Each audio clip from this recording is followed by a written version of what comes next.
Hello, sports fans. Welcome to Super Sports Central. Today, we from Week 14 college football rankings. So, going over last week's rankings and what those teams did over the past week. Last week, at number 10, I had Tennessee. They easily beat Vanderbilt 56-0.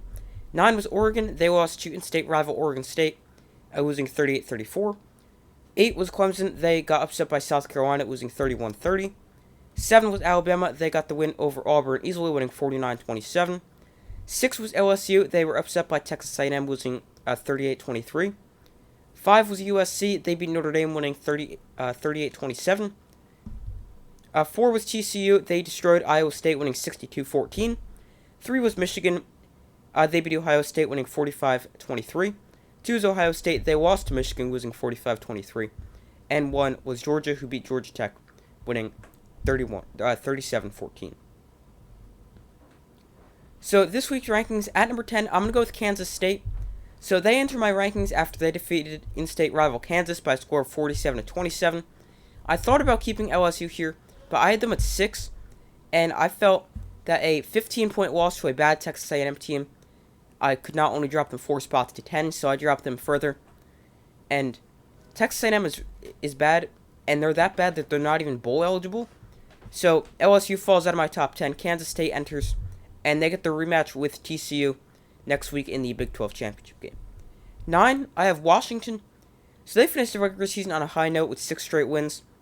And if they did not lose to Arizona State, they could definitely be a college football playoff contender at 11-1. So that's an unfortunate loss for Washington. But they finished the season on a high note after they've won 6 in a row, as I've mentioned before. And also 3 of their last 4 games were against good opponents, Oregon, Oregon State, and Washington State. And they took care of business in all of those games. And Washington enters the top 10 at number 9. Number 8, I have Penn State. So they're another team that re-enters my top 10 after some losses this past weekend.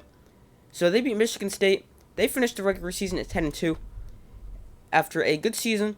So they were able to defeat Michigan State, and they should also be able to get themselves into a pretty good bowl game after a 10-win season.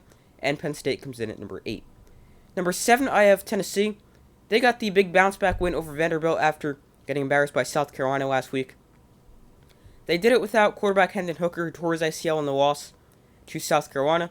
But backup quarterback Joe Milton was good against Vanderbilt. Tennessee dominated on the ground, specifically, even though Joe Milton was pretty good passing as well. But on the ground, they had 362 rushing yards, including 160 from running back Jalen Wright. And Tennessee got the much needed bounce-back win and will enter my rankings at number 7. Number 6, we have Ohio State. So they lost to Michigan for the second season in a row and for the first time in Columbus since 2000. The defense was not good, allowing 45 points. They had no answer for Michigan's ground game, which was without Blake Corum, only had 2 carries for 6 yards. And they still managed to allow 252 rushing yards, including 216 to Donovan Edwards. And Ohio State falls from number 2 to number 6. 5, I have Alabama.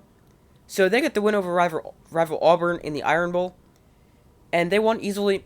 Bryce Young threw 4 touchdown passes in the 49-27 win. He was responsible for 4 total touchdowns. Alabama got the win. And it's been a disappointing season for Alabama. They could have really finished 8-4. They ended up finishing 10-2. But they also played 2 close games against Texas and against Texas A&M.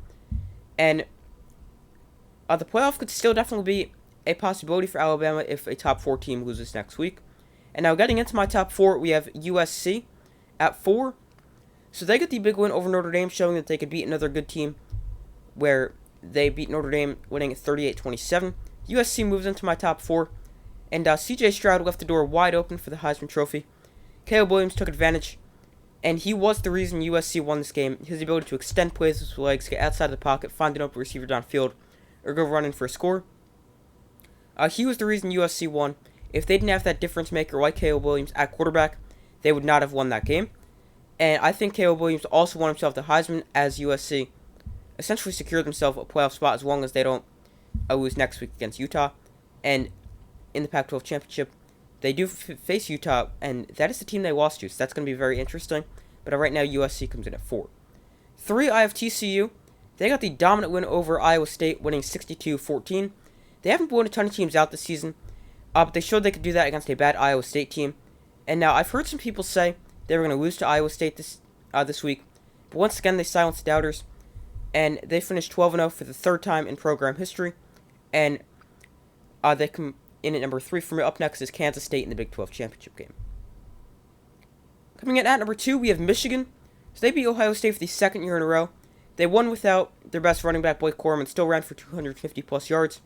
And for the second straight year, they have an easy path to the playoff as long as they beat a pretty bad Big Ten West champion. And this season, it's Purdue. Michigan should have no problem doing it, and they enter at number 2 for me. Number 1 is Georgia. They dominated over Georgia Tech. As we all expected, they remain at number 1.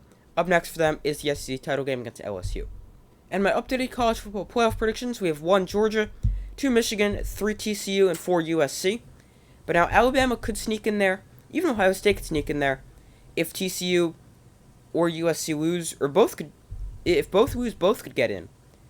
But it would definitely depend on how the committee ranks Alabama or Ohio State, who's at 5 this week, and that would definitely determine who gets in if one of those teams above 3 or 4, like TCU or USC, if they were to lose in championship weekend. But those are my Week 14 college football rankings and my updated college football playoff predictions. Thank you guys for watching. Make sure to like, subscribe, and comment. I do my best to post as often as possible. Turn on notifications so don't miss any of their upcoming videos. But thank you guys for watching. Make sure to like, subscribe, and comment. I do my best to post as often as possible, and I will see you in the next video.